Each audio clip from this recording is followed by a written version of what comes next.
I've never heard an executive say that their employees are not their most important assets.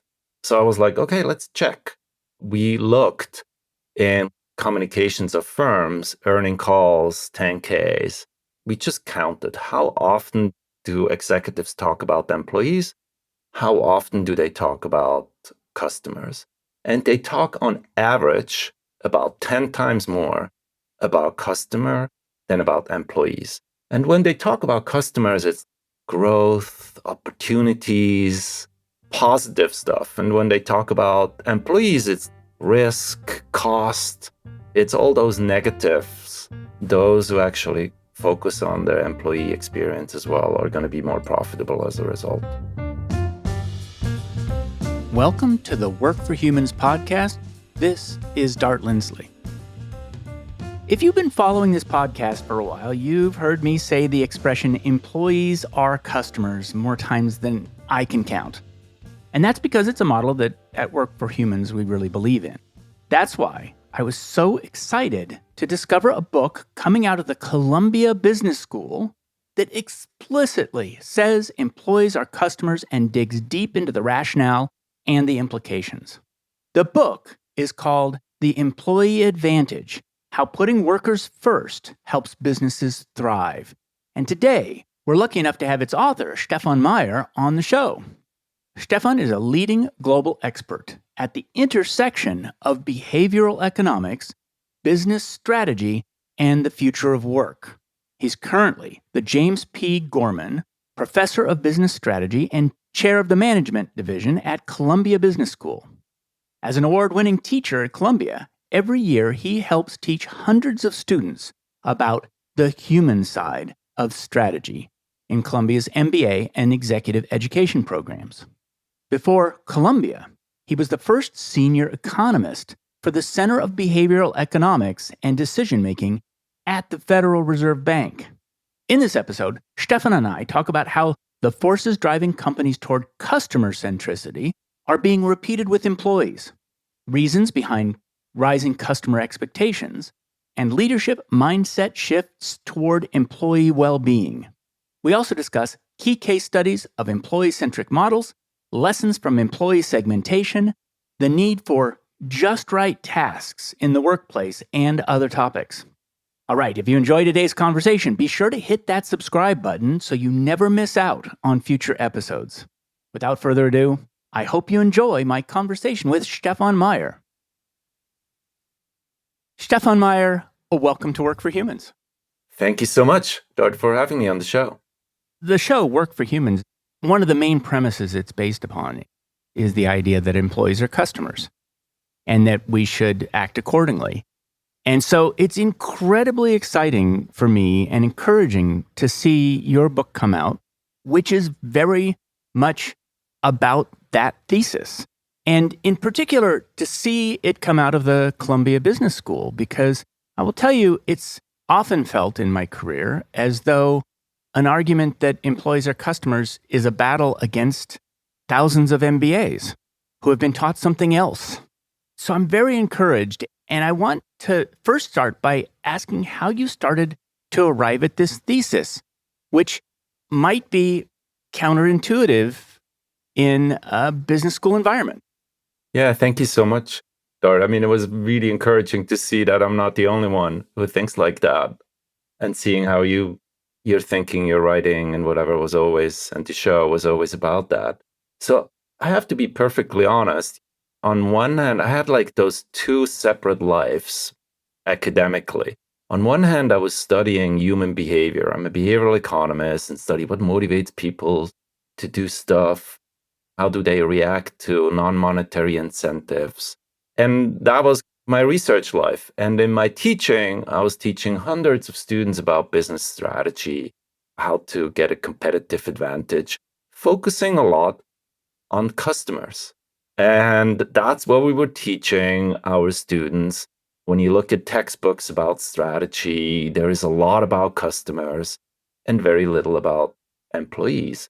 And it took me a while to put those two together, to think, well, actually, they're humans in strategy, not just customer humans, but they're employee humans, they're executive humans, And then I brought this together, my research about human motivation with business strategy and thinking about what does that mean for work? What does that mean for the future of work? And while doing so, we were teaching year after year a framework of our MBAs and executives, which is called the value stick, how value gets created. And it has on the top part of the value stick the willingness to pay for the customer and then that price. And we always teach them customer centricity is increasing the willingness to pay, not lowering the price. It's about improving the experience of the customer. And then eventually you can actually increase the price because you have a premium experience, premium product. And that's where we often stopped. But it turns out the value stick has another side, which is the supplier, the employee as one of the most important supplier. And also on the flip side of that value stick is cost. How much do we pay to the suppliers or employees as one of the most important suppliers? But there is also the employee experience. So there is this symmetric way of thinking about both customers and employees that took me a while to put this together. But once I saw this, somehow during the pandemic as well, where there's the great resignations, I took over as the chair of my department. For the first time in my life, I actually managed more than just a couple of PhD students and research assistants. And then it clicked. Well, we have to think about employees as we do about customers, thinking about the employee experience as we do about the customer experience, and not thinking about wage as much as we don't think about price as much when we think about customer experience. And so I want to talk about the value stick, which I had never seen before. And I want to know how much you modified it. So at the top, there's willingness to pay. And then below that, this is a line, this is a vertical line. Below that, there's price. Below that, there's cost per unit. And below that, there's willingness to supply. And there's some words off to the right, which I suspect you might have added. And the reason is that that willingness to supply probably was originally thought about supply other inputs to production, like raw materials, like capital equipment. It's all the suppliers of things that come into a company. Was it always about employees also? I think employees were always included somehow in this, but there was not as much focus on the employees. You can always think about suppliers as employees are supplier of labor, but I really put a strong focus on one of the most important suppliers are really labor and employees as such. I mean, there is obviously also raw material and whatever, all those that you mentioned before. But I put a strong emphasis on employees are, in my view, the most important one to actually create successful organizations. I make the same argument. Out of all the things in your company, employees are the only ones who make decisions. Your tables don't, your tractors don't. So Right. you start off by first framing the big idea around the drivers pushing companies toward customer centricity. And then you go on to the drivers that are pushing companies to consider employees more in that light. And I want to start off with the big drivers pushing toward customer centricity. And there's 4 forces, and I'm going to say them, but let's pick on a couple of them, which is the need to be agile and adaptable, increased transparency and accountability to customers, increased customer data and the ability to know more about what people want, and then changing customer expectations.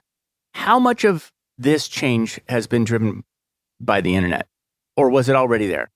I think a lot of it was driven by the information technology revolution. There is a reason why we switched from product-centric to customer-centric. Some probably had to do, competition just increased, and that now requires faster innovation and agility.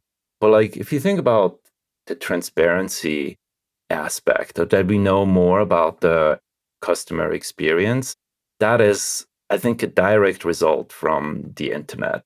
When you did go on vacation to Rome in the past, the only way to know whether a restaurant is good or not, as it was in the Lonely Planet or described there. But that led to a lot of tourist traps because not all the restaurants were in Lonely Planet. But now you can just look it up on Yelp or TripAdvisor. And there is research showing TripAdvisor basically killed a lot of the tourist traps because now you can actually see what the experience is and you don't have to rely on just the marketing material that is going to be put out by the companies or the website or how the menu looks like when you pass by. And that is a direct result of the internet. Or, as Bezos says, is I think, well, the former CEO and founder of Amazon, who says, if you screw up offline, the customer tells 6 people. If you screw up online, he or she tells 6,000 people. So when you screw up, it goes viral in either those review sites or on social media. I'm curious about one of these, which is customer data. What's the nature of the customer data? And really, what I'm after here is if our access to increased customer data, although it's driving us toward customer centricity, if it's giving us real insights. That's a good question, Dart. I do think there is more insight when we know about the customer. Now, the question is, what do you mean with real?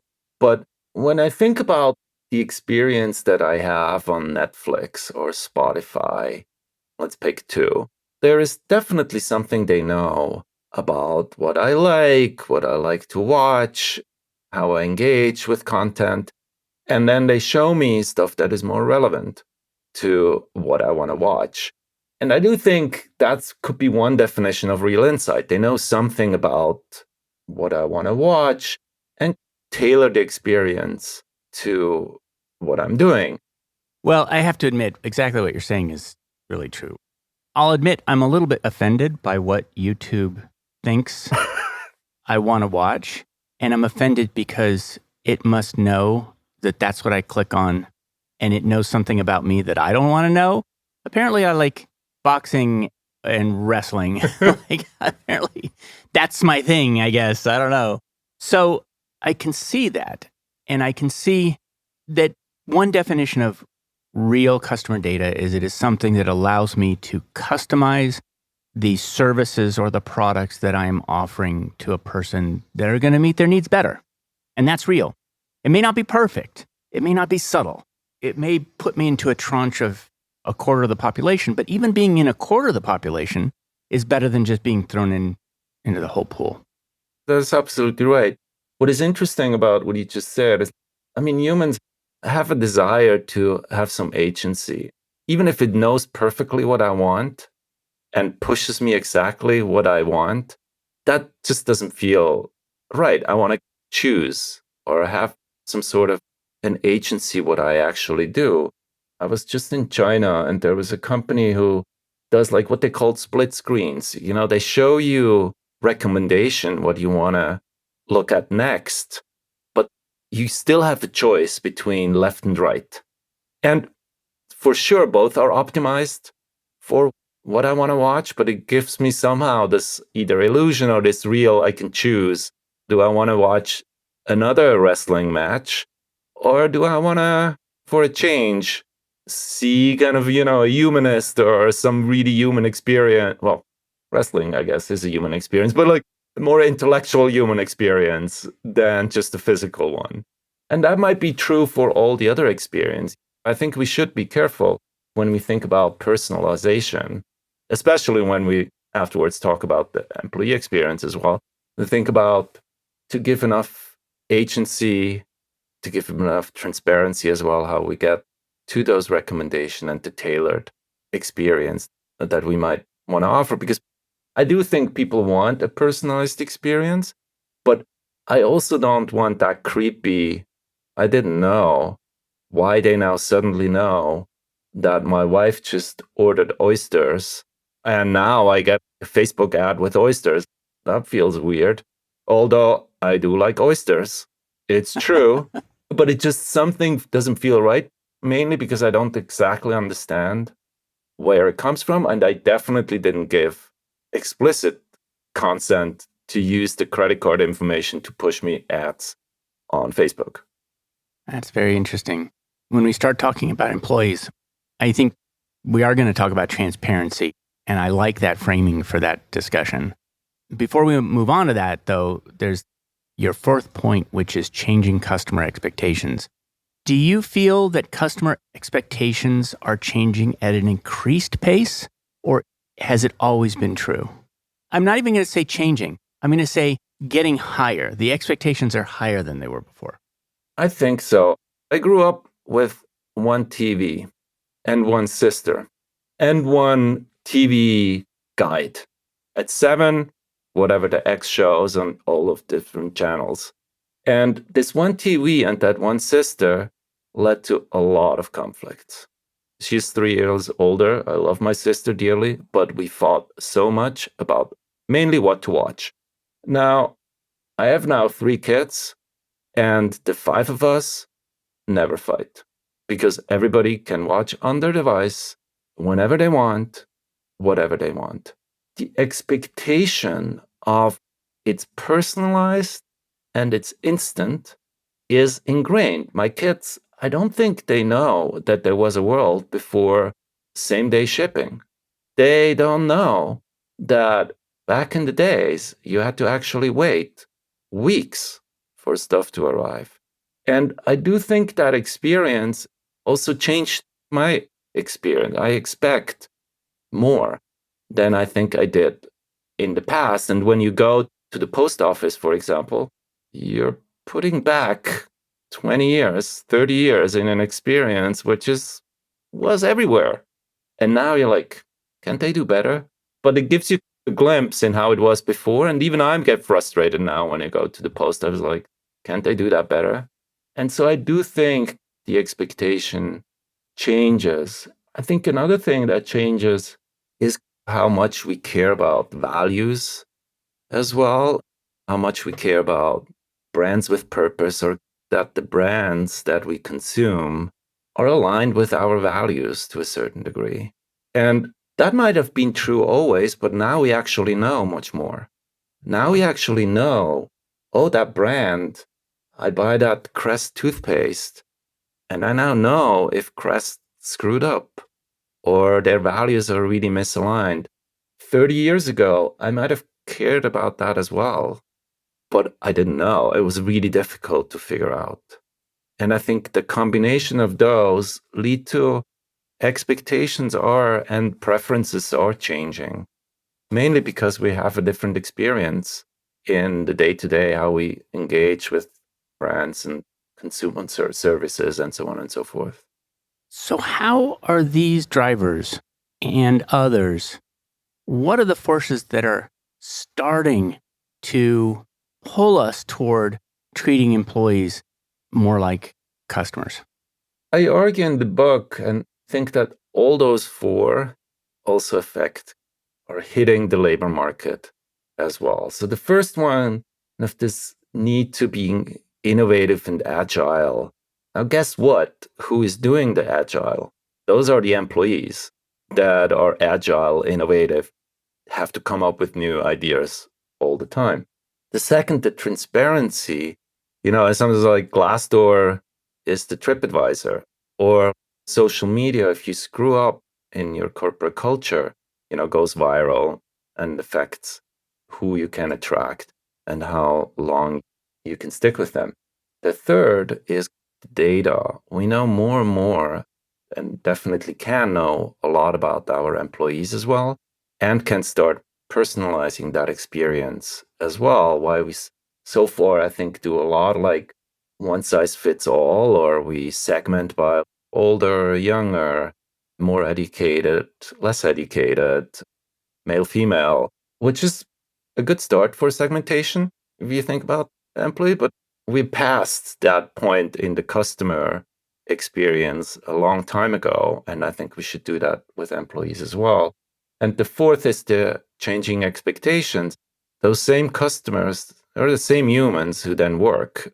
They're also used to a personalized experience when they consume, and they also want their workplace to be aligned with their values. And so the expectations are really changing for the employees as well, and how the workplace should look like, and how it should be personalized, and how it should be aligned with their own values.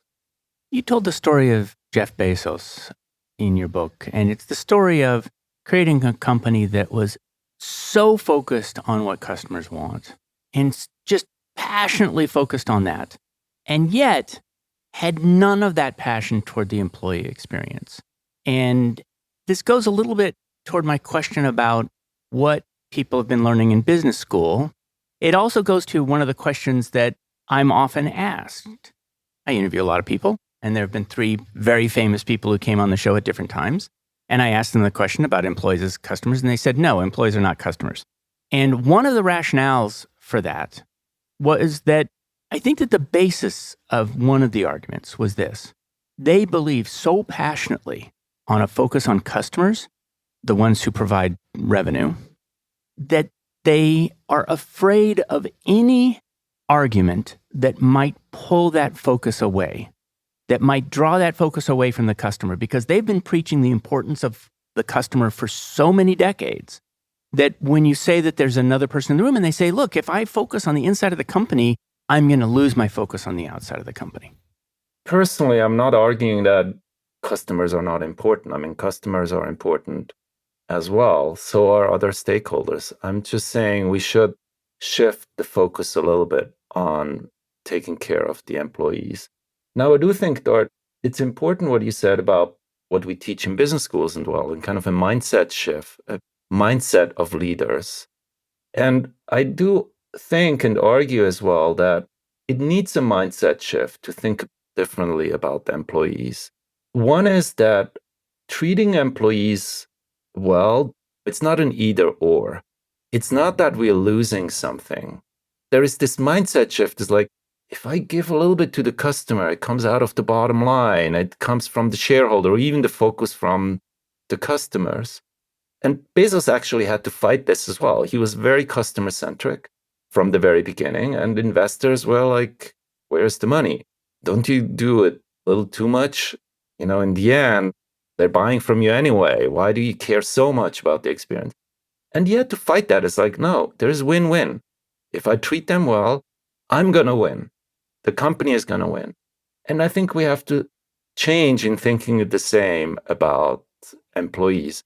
And I would agree that a lot of the business school education doesn't do that particularly well, because we're like, oh, let's squeeze out a little bit more from labor, which is an easy way to do. If you want to cut cost tomorrow, start with labor. It's the easiest. If you fire a bunch of people, they're not going to leave right away if you lower the benefits and whatever. But in the long run, this is a terrible idea. It's the same with customers. If you want to save marketing budget, you can do that tomorrow. You can make the experience a little shittier, and you don't see the effects right away, except for cost is going to go down. But in the long run, it's a terrible idea to be a sustainable business. I think the other mindset shift is what actually motivates employees. And if it's all about money, then it's a little trickier, because then you just have to give higher wages, the cost is going to go up directly, and that might actually, in the short run at least, come right out of the bottom line. That's the same as if we think about customer centricity is about lowering the price. And customers do like low prices. It's if you ask them, it's like, what do you like? I like free. But of course, it's not what really affects the customer experience. And the same, I argue, is true for when we think about employees. Money is important, especially in the lower end of the income distribution. You can actually increase the wages and get more productivity. And there is a lot of research that I also describe that if people have to worry about making ends meet, that is a killer for productivity and focus and innovation.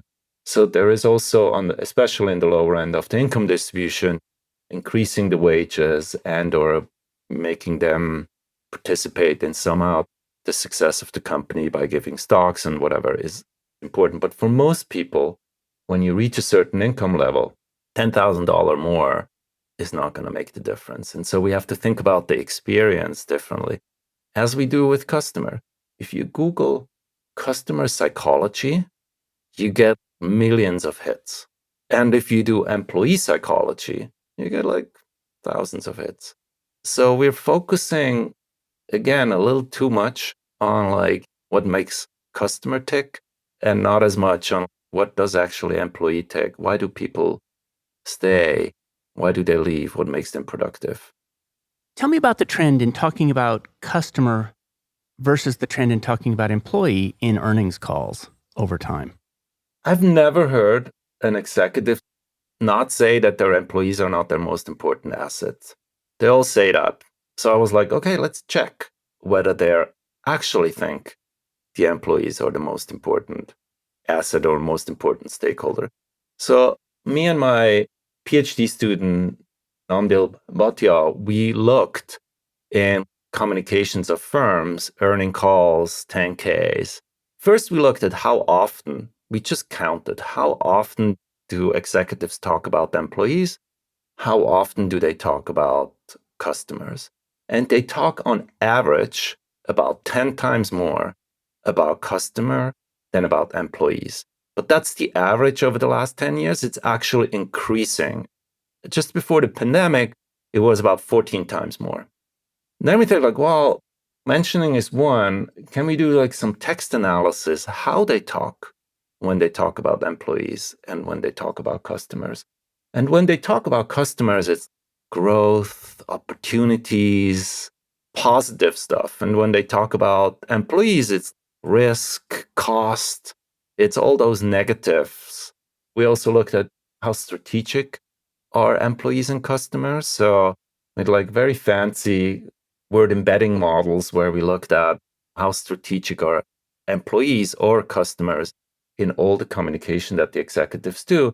And there is a stark difference between employees as strategic and customers and strategic. And then it also correlates with, if you look at Glassdoor ratings, those who actually put more emphasis on their employees see much higher ratings on all those different aspects of Glassdoor. Now, ideally, you want to look at productivity as well and profits as well. We haven't done that yet, but I wouldn't be surprised, or that's at least what I strongly believe in. Those who actually focus on their employee experience as well are going to be more profitable as a result. We recently had Bart Houlihan on the show, who started B-Lab. He is now working with an exchange-traded fund that focuses on companies that show evidence of treating employees well because they have found that to be predictive. And so actually starting to tie shareholder value to employee experience. Great. Yeah. Yeah. No, it's very, very interesting. So of the companies, you have a lot of case studies, really interesting case studies in the book. Which would you say is the most innovative and the most interesting in regards to treating employees as customers, and what did they do? Oh, that's an interesting, it's like picking your favorite child. They all do really interesting aspects that are tapping one or multiple of the motivators. So let me talk about some. So one that I really find interesting in the experience is Eli Lilly and how they thought about diversity.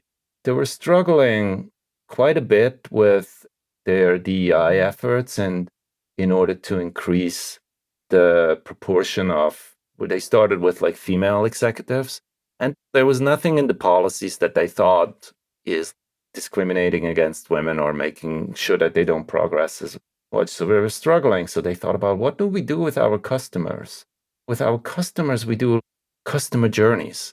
We figure out what's their experience, and then what's the moments that matter for those customers, and then we improve on those. So they literally took the marketing team at Eli Lilly and thought, like, let's talk about employee journeys. Let's think first about females in our organization. What's their experience? What's moments that matter that we can change? And they then figured out, actually, the experience is very different from what they thought they are, and they had to change stuff about mentoring, about asking for advice, matching them up with the right support system within the organization. And as a result, they increase the proportion of females by like 6 or 7 percentage points in just a couple of years.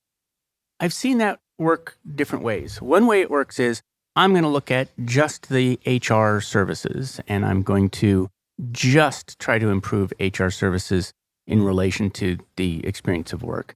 And then, much more rarely, I've seen it look like we're actually going to look at the total experience of work, regardless of whether or not it's an HR service. Which way did they go? I think they went the latter. It's not just onboarding and whatever all those HR services are, but much broader. What's the experience once HR is quote unquote not really involved as much anymore? Who do they talk to? What are the support system that they have? How do they think about mentorship in the organization and informal networks that they have within the organization? And was it something that was run by HR? And I ask because people I know who are selling services to improve employee experience often find that there's nobody in the company who's actually responsible for the whole experience. And there's nobody to sell to. One which was really important, it had like huge support from the top executives. They were in support of all of that. It was then run, if I remember correctly, in the DEI office, which was probably linked somehow to HR. But the head of DEI actually came from marketing. She was a marketing executive before that. So she very much was aware of what do we do with customer experience, and then thought about how can we think about that for our employees as well. That's very intriguing because it does imply that to go down this path, different skills are going to come forward to make the experience better. Skills that may not be native in a lot of HR organizations. Absolutely. I mean, maybe I ask you a question, Dart. I think some of how I think about this thing is a lot of the tools that we use for customers, we can actually apply to employees. Is this also your experience? The answer is yes, but A, they are often not applied. B, when they are applied in a very narrow way. And when you were talking about the value stick, willingness to pay, I think you get to think about willingness to pay once, and then you have to forget about it and think about what people really want. And stop staring at their wallet and how you're going to get money out of it. And so the whole push toward productivity is a push toward, I want to get what's in your wallet. And it's very extractive. And it doesn't take the next step to actually forgetting about that and studying what people really want. And so all of the studies, the only way that most people argue for money for employee experience is by arguing for productivity. And I think you get to say that once, but then you have to stop. No, that's super interesting. What I suspect is that the same is true in the customer world. That there are people who are saying, look, we need to invest in customers, like Bezos, for instance. So you told the story of when J.K. Rowling's book came out and Bezos said, we're going to get this to absolutely every single person tomorrow. And it's going to cost a fortune, but we're going to do it. And the shareholders said, that's going to cost a fortune. And he said, it's worth it, but it's not traceable. So you can't trace the value of doing that to the bottom line. And so I think that's an example of somebody who fought the spreadsheet mentality in that case and looked at the bigger picture. So I think it's in the customer world too. I completely agree. And that makes it also so difficult to implement because the benefits come delayed. I mean, that's true for customer, that's true for the employee experience. It's not like you implement it today and tomorrow you're going to see huge improvements in whatever metric you measure. It's going to come delayed, and it's also not so easy to measure. As it's true with customer, like if you think brand experience and whatever, it's not so easy. Now, in business schools, for example, we have whole departments, which are called marketing departments, who all they do is figuring out how to measure that. What's the value of a brand, the lifetime value of a customer, conjoint analysis. How do we measure all the different aspects that make the customer happy? And there is no such thing equivalent or not as much about the employees. And I think there should be, because that's what makes organizations tick at the center. And I know I'm preaching here to the choir with you, but there has to be the equivalent, because at the end, humans are everything that makes an organization an organization. I, of course, agree. And now, you speak in the book a lot about customer segmentation and about employee segmentation. And you've done some really interesting studies with Uber. What did you learn about employee segmentation from those studies with Uber? What were those studies? Yeah, so I spent sabbatical a couple of years ago at Uber, where it was all about understanding how do drivers differ and what do they care about. The whole premise was, if you look at earnings per hour of Uber drivers, they vary a lot. Now, that's not, obviously, if you work 20 hours, you earn more than if you earn 5 hours, but per hour. And there is a huge variance in how much money they make per hour. Now, the premise of a lot of the models that they had is humans want to maximize their income, and that's all they maximize. And they're really, really good in maximizing. So we wanted to understand, first of all, maybe not everybody knows how to optimize, and maybe not everybody just optimizes for money. Now, I think it's fair to say most Uber drivers actually want to make money, and they're driving a lot because of income. But there are other aspects of the job, because if you really want to optimize money, you have to drive bar hours. You have to go inner city, nightclubs, and whatever, pick up drunk customers at 2 a.m. Now, if you really just optimize for money, that's what you have to do. Now, obviously, some either can't do that because they have to be at home, or don't want to because they don't want to deal with drunk passengers. They want to have the right flexibility. They care about the customers, the passengers that come in, and so on and so forth. So what we did is we actually measured how much do people know, drivers know about when is the right time and right place to drive. So we call this driver literacy. How good are you in optimizing? But also then we measured, what do you care in a job? And income is an important part, but there's flexibility, there's the social interaction you have, the pleasantness of that. And then we try to understand, how much does that explain of the difference in earning? And it does explain a lot. Now, what we didn't do there, what was the goal originally, is now you can take that and think about, how can we now offer the different drivers who differ on different aspects a more personalized experience? Those who really care about income but don't know how to optimize, now we give them tips. Actually, if you really want to make money, you have to drive in that particular area at that particular time. Those who know exactly how to optimize but care about other aspects than just money they make, and now we could, as an organization, offer them tips. How do you make sure that you have maximum flexibility? Offer features that allow them to have those flexibility. As a driver, for example, you're not afraid that you're too far away from where you want to be at 5 p.m., and so on and so forth. Now we could think about optimizing and personalizing the experience to those different segments that are not segments like old or young, or like those traditional segments based on demographics, but actually some of the behavior and attitude differences. There's going to be a segment that says, you can't pay me enough to let people throw up in my back seat. You just can't. And so, Absolutely. Well, it's also kind of interesting, which is, you imagine this driving time real estate, and Uber might want people to drive in the high surge times and are willing to pay people to do it. People don't want to drive during those times because of various things. And so there is a risk to giving people money to do things they hate. but at least it's a balancing. And then looking for ways to fill out the rest of the portfolio. You have spoken about what people want from work.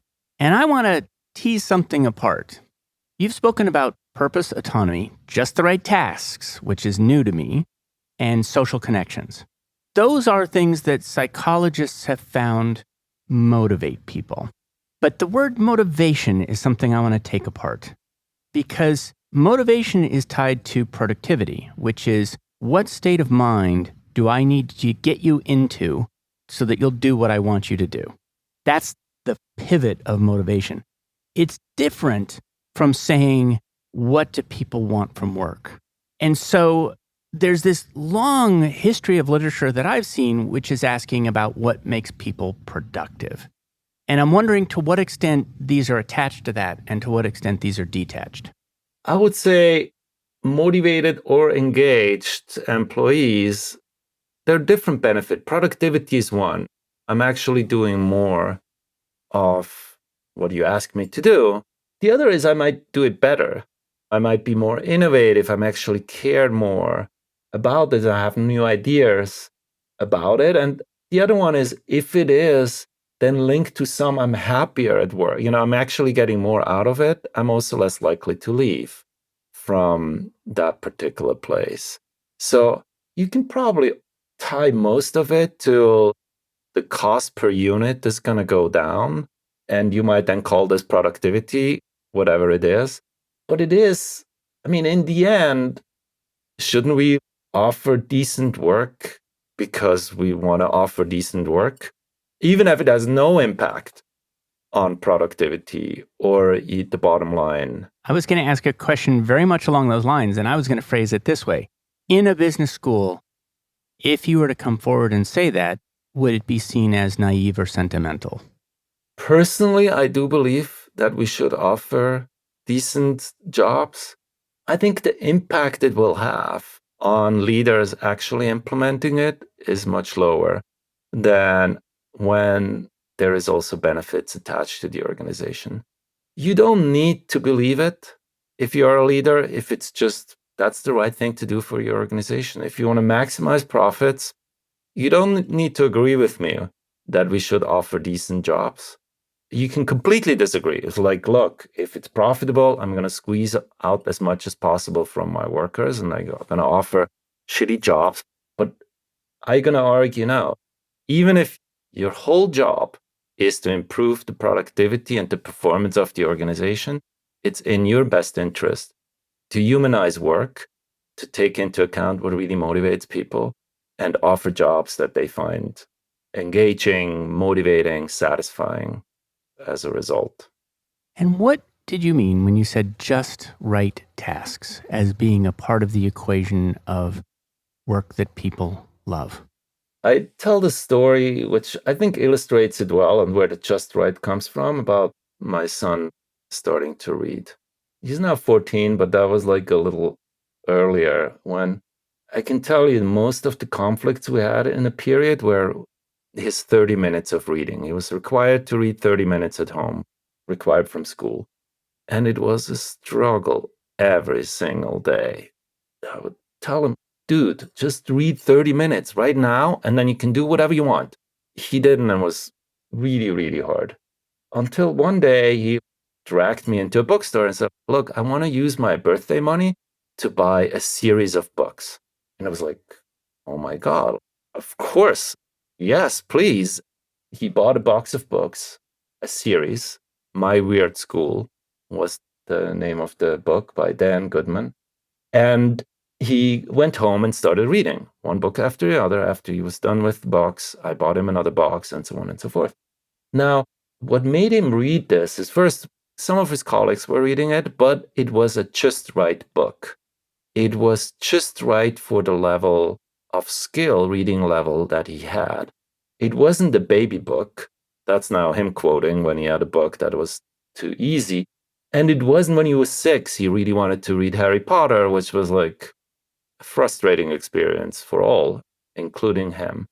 And it's a very, very universal trait, not just for kids, that once your skills are used optimally, when you have those just right tasks, as I call it in the book, you're very engaged. When your skills are underutilized, you're bored to death. You don't want to do it. But also, when the task is too hard and you don't have the right skills, it's also frustrating. Now, another important part for then the implication for work is my son, after he read all the weird school books, those just right books became baby books. He then suddenly became bored about them and he had to move on to a new book level. And in the task, once you master the skill, some actually want to do more. So you then want to find the next just right tasks. Now, sometimes when I teach about the future of work to executives, I said, oh, now that you know that, all you have to do is figure out for all your employees what are the just right tasks, offer them those tasks, and constantly update. Because now there this task, and now you want something else, and I need to figure out what that something else is and always being on top of it. Now they all laugh because it's hard to do. But I think, and here the customer experience comes into place. That's exactly what AI or all those technologies are good for. It will know exactly, going back to the customer, when I'm in the mood for a while to watch in Netflix animal documentaries, it offers me more of those. And when I'm bored of those and start to watch more drama series, it offers more of those, and so on and so forth. And I think we can now think about how to use technology to actually make sure that people have those just right tasks, give them the right opportunities, and constantly update where their ambition level is. Not everybody wants to move on, which is also fine. Some actually get a lot of joy out of really being masters in what they're doing and don't have a desire to constantly learn. But a lot of people actually do want to move on all the time. And if we don't offer it, they just leave the organization. So that's where this just right task comes from, the motivation. I mean, in psychology, they call it competence as one of the motivating factors. And then I talk a lot about how to use that now to humanize or to think about how to offer just right tasks in the organization. Some of what we can do is rolled out as programs. And you do speak about a number of different programs. What's the changing role of the manager in an employee customer model? I think the manager is critically important. And when we talk about manager, and I think it needs every single leader. This book or this whole approach cannot be done without the top executives on board, but it can also not be done without managers of smaller teams within the organization, middle managers, and whatnot. So it needs everybody in the organization. Now, what I also think happens is it's not easy. It needs focus and it needs being very intentional about what we do as leaders. I mean, that's true when we think customer centricity, just saying, I care about my customers, that's not going to do anything. You have to be laser focused and very intentional when you do that. And I think the same is true for when you think about the employee experience. And in the end, I think it has a lot to do with being very intentional, thinking about all the different aspects of what my team members care about, and then personalize it. People don't leave jobs, they leave bosses.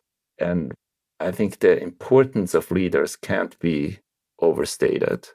And leaders now, not just the executive team leaders throughout the whole organization.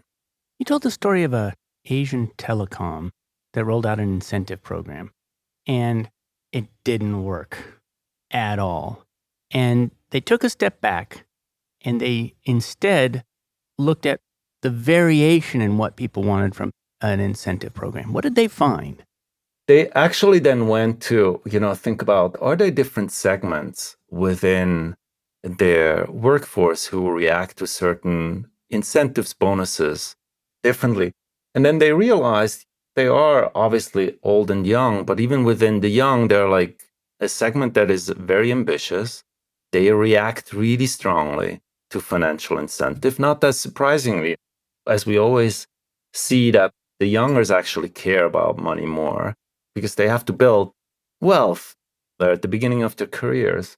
So for those, some of those really strong pay for performance really worked well and they targeted them. While like some of the older, very experienced workers cared much less about the financial incentives. They cared much more about their experience, how their work-life balance, which became much more important in that stage of their life, and they offered them a very different type of package in order to motivate them to be more productive. And then there were Bain, the consulting firm, then tracked what's the effect on the performance and the effectiveness of the program and found huge effects.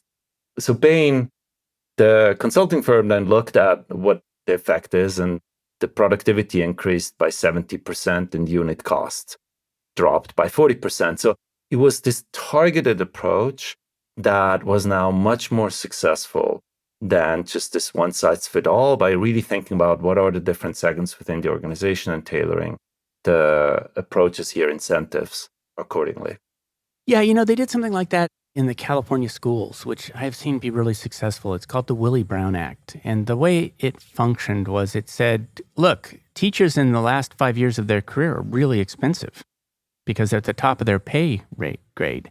And a lot of them, they can't stop working because they can't lose their benefits.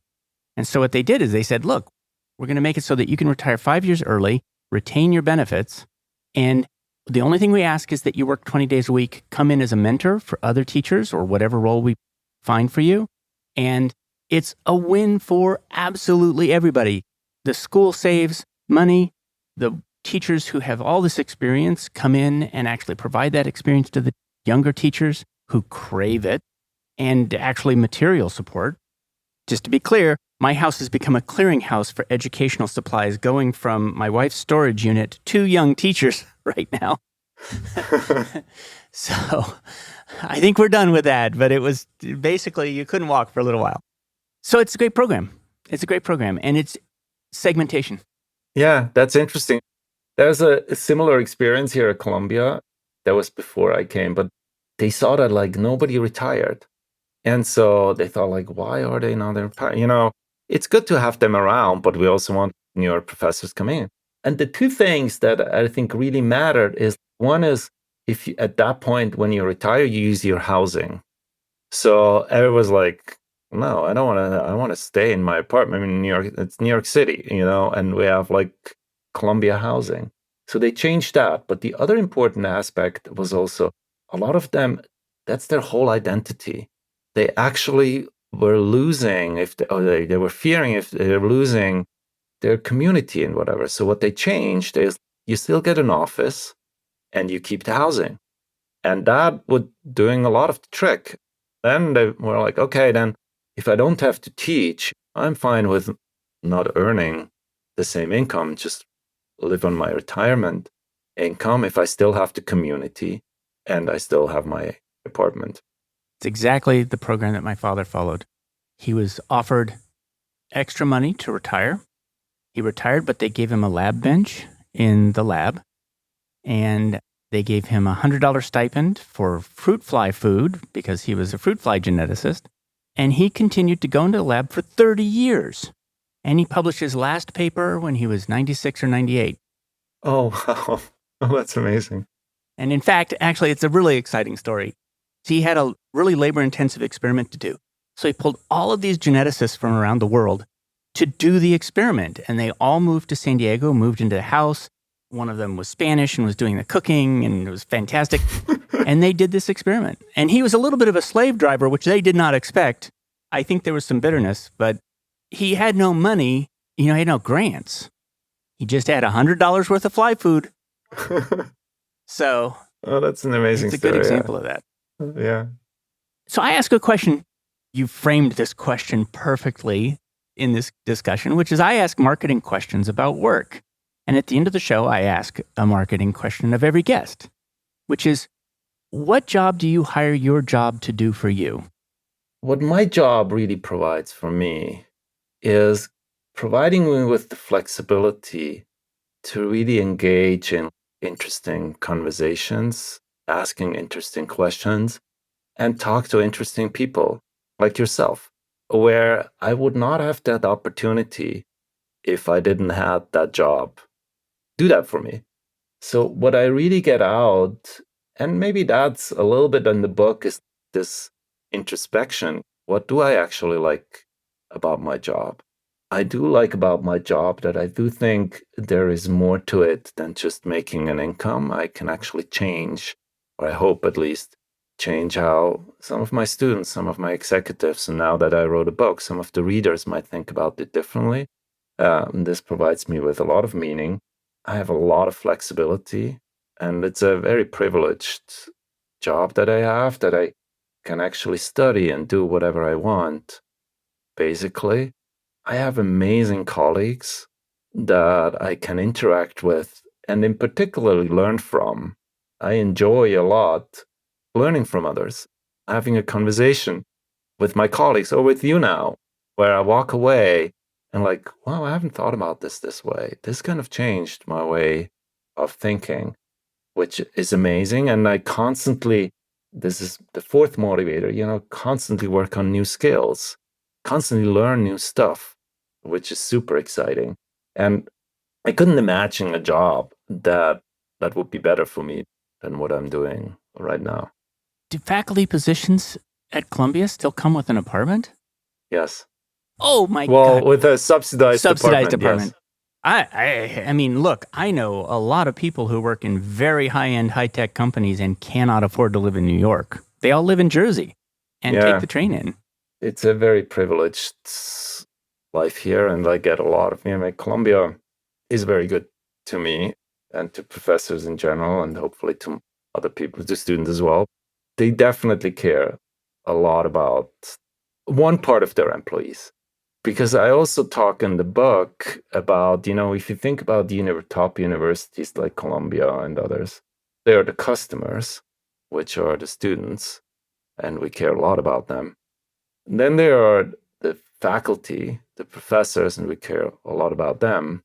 I'm not sure we're doing a particularly good job in also thinking about the staff needs as much as we should. It feels a little bit like hospitals, where like we care about the patients. The doctors, of course, are the gods. The difference with doctors and faculty is at least the doctors save lives, the faculty don't directly. But we are not doing a particularly good job in thinking about the staff in hospitals and what they need. And I think universities or other organizations obviously are the same. So I hope this is going to change also in my organization.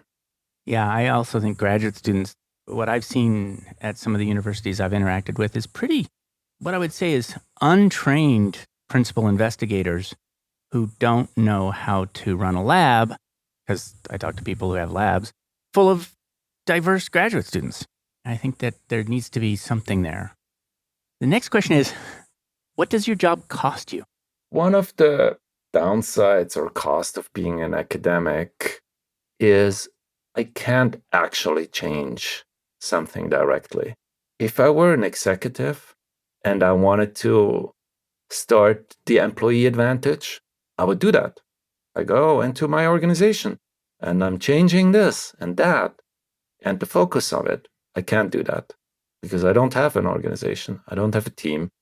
I don't have many decisions to make. I can just, in my small team, a little bit, but like it's a small team. So the downside, what it costs me is I don't actually have many decisions that I can implement and change something directly. And that is sometimes a little frustrating and is taking away from some of the desire that I have to actually change something, shape something, or see a product, an outcome. What I'm producing is books and articles and thoughts and ideas. That's amazing. But on the flip side, I'm not the one who actually implements it. Yeah, and you don't always have the ability to detect when it's made a difference. Yes, absolutely. It's out there in the world, it's making a difference, but you can't tell. That's right. I hope, obviously, exactly. I hope that it does something, but I don't have a metric where I say, oh, it made an impact in X% of X, Y, and Z. Where can people learn more about you and your book, and when does it come out? The book comes out on October 15th. You can pre-order it now, but one way to engage is if you go onto my webpage, stephanmeier.com, you can also sign up. I have a monthly newsletter about the human-centric approach to the future of work. So I have like topics that are related to those ideas. And as a little bonus there, I do stop-motion Lego movies related to the book and the ideas in my research. So every newsletter comes with a new Lego movie. And they're kind of a way for me to have a different experience. Most of my job is in my head, thinking about ideas. And to relax myself, I'm moving little minifigures frame by frame, just a tiny bit. And it also reminds me we should still have fun at work and not take ourselves too seriously. And hopefully the Lego movies show that I don't take everything I do that seriously. It's also great to do something with your hands as opposed to your brain, you know? That's right. I want to say what the name of the book is. It's The Employee Advantage, which we haven't said out loud yet in the episode. And the subtitle is How Putting Workers First Helps Business Thrive. And for those who are just listening, your first name is spelled Stephan, and your last name is Meier. Thank you so much for coming on the show today. Thank you so much for having me. I mean, it's always a pleasure to have those conversations with not only a like-minded person, but also a smart discussion partner. Thank you so much for inviting me. Thanks for joining me for another episode of Work for Humans. If you enjoyed this episode, please give us a 5-star rating wherever you listen to podcasts. And share the show with one person you think would get value from it. Believe it or not, this really helps us grow the show and reach more people who want to build the kind of work that people really want. As always, thank you to my producer, Jason Ames at Ninth Path Audio for his insights into content and his high standard for quality. Final note, the opinions shared here are my own and not the views of Google or Cisco Systems. Thanks again for listening. See you next time.